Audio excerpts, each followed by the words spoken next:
Setelah malaikat Jibril datang kepada Nabi Muhammad SAW, beliau pun pulang ke rumah Khadijah dalam keadaan ketakutan. Beliau berkata, "Selimuti aku, selimuti aku." Beliau pun diselimuti hingga hilang ketakutannya. Lalu Sayyidah Khadijah pun bertanya, "Apa yang terjadi padamu?" Beliau akhirnya menceritakan kepada Khadijah peristiwa yang terjadi. "Aku mengkhawatirkan diriku."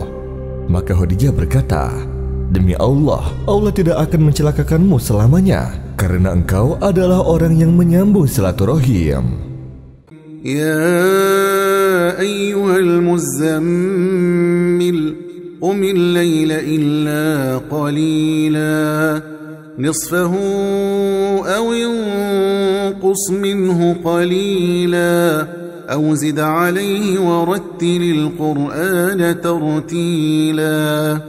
إنا سنلقي عليك قولا ثقيلا إن ناشئة الليل هي أشد وطئا وأقوم قيلا إن لك في النهار سبحا طويلا واذكر اسم ربك وتبتل إليه تبتيلا.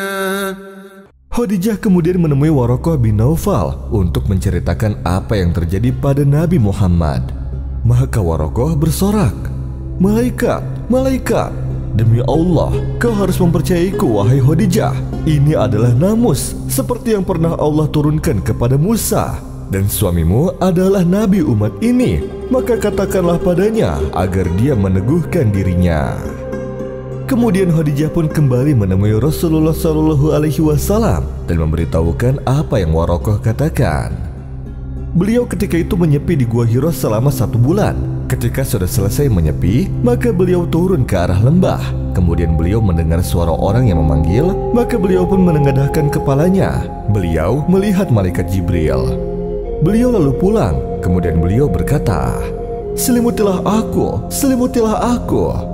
Maka Allah menurunkan ayat, "Hai orang yang berselimut, bangunlah lalu berilah peringatan." Surat Al-Mudaththir ayat 1 dan 2. Ya ayyuhal muddaththir, qum fa'anzir, wa rabbaka fakabbir, wa thiyabaka fatahhir, والرجز فاهجر ولا تمنن تستكثر ولربك فاصبر.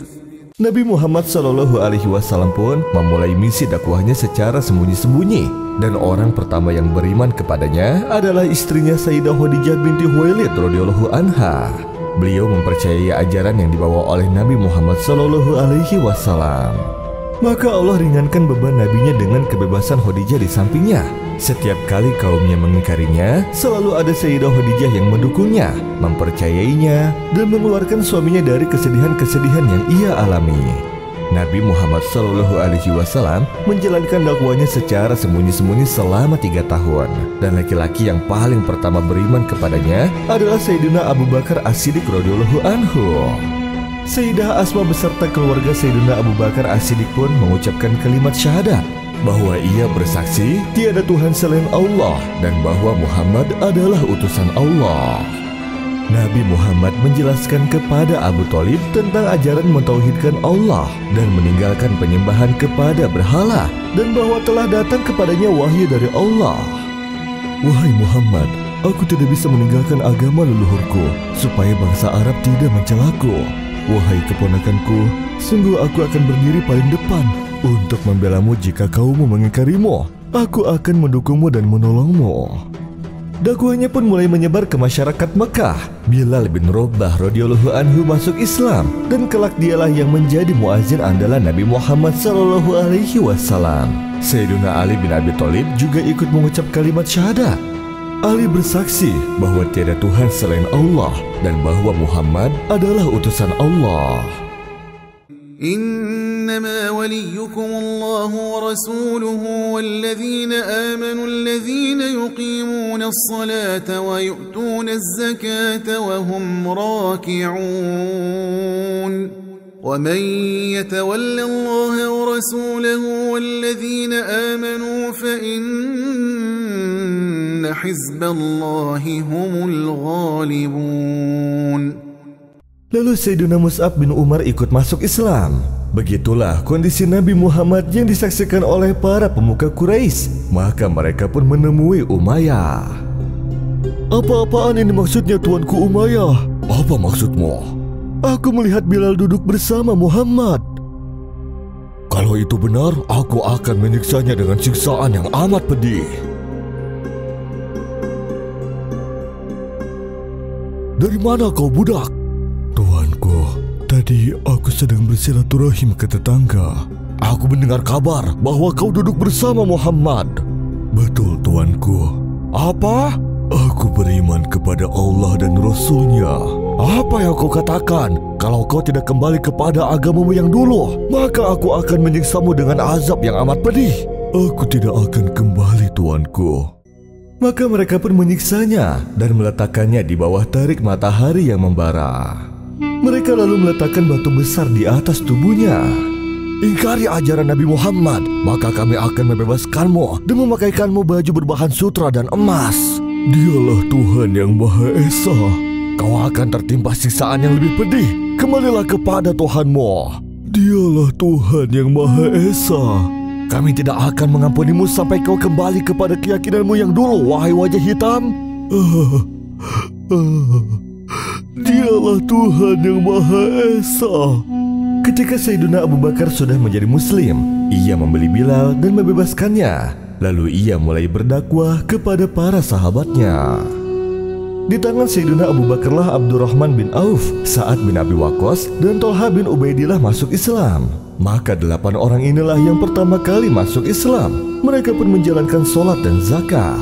Setelah mereka, banyak pula para sahabat dan sahabiah yang memeluk agama Islam. Maka ketika jumlah kaum muslimin bertambah, para pemuka kota Mekah merasa khawatir dan memutuskan untuk melakukan rapat untuk mencari solusi atas permasalahan ini. Apa yang harus kita lakukan pada Muhammad dan sahabatnya? Bagaimana kalau kita tawarkan kepada Abu Thalib untuk menyerahkan Muhammad atau memerangi kami?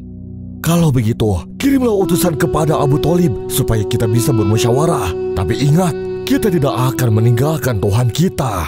وَإِذَا قِيلَ لَهُمُ اتَّبِعُوا مَا أَنزَلَ اللَّهُ قَالُوا بَلْ نَتَّبِعُ مَا أَلْفَيْنَا عَلَيْهِ آبَاءَنَا أَوَلَوْ كَانَ آبَاؤُهُمْ لَا يَعْقِلُونَ شَيْئًا وَلَا يَهْتَدُونَ وَمَثَلُ الَّذِينَ كَفَرُوا كَمَثَلِ الَّذِي يَنْعِقُ بِمَا لَا يَسْمَعُ إِلَّا دُعَاءً وَنِدَاءً صُمٌّ بُكْمٌ عُمْيٌ فَهُمْ لَا يَعْقِلُونَ.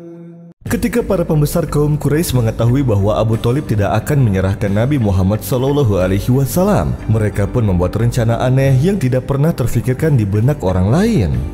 Apa yang akan kita lakukan kepada Abu Thalib dan Muhammad? Kalau kita membunuhnya, maka kita akan menyalakan api peperangan. Tapi kalau kita tinggal diam, haibah kita hilang.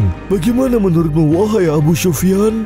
Muhammad datang membawa ajaran yang menyetarakan antara kedudukan majikan dan budak, juga antara keturunan kulit putih dan kulit hitam. Ajarannya juga tidak memerintahkan untuk menghubur hidup-hidup anak perempuan atau membunuh anak karena takut miskin. Aku punya ide.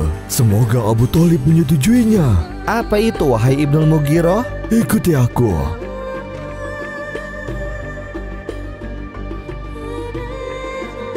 Wahai Abu Thalib, kami datang bersama Imarah bin Al-Walid, pria yang paling disegani dan paling tampan di bangsa Quraisy. Maka jadikanlah dia sebagai anakmu dan serahkan Muhammad kepada kami. Serahkan kepada kami orang yang telah menyelisihi agamamu dan agama nenek moyangmu dan memecah belah antara anak dan ayahnya. Apakah kau memberikanku anak itu untukku agar aku mengasuhnya? Dan supaya kau menyerahkan Muhammad dan aku menyerahkan anakku untuk kalian bunuh? Ini hanyalah pertukaran antara pria dengan pria. Demi Allah, itu sama sekali tidak adil bagiku. Kita sudah berlaku adil, wahai Abu Thalib. Maka lakukanlah apa yang kalian ingin lakukan. Dan demikianlah Abu Thalib menolak tawaran pemuka Quraisy.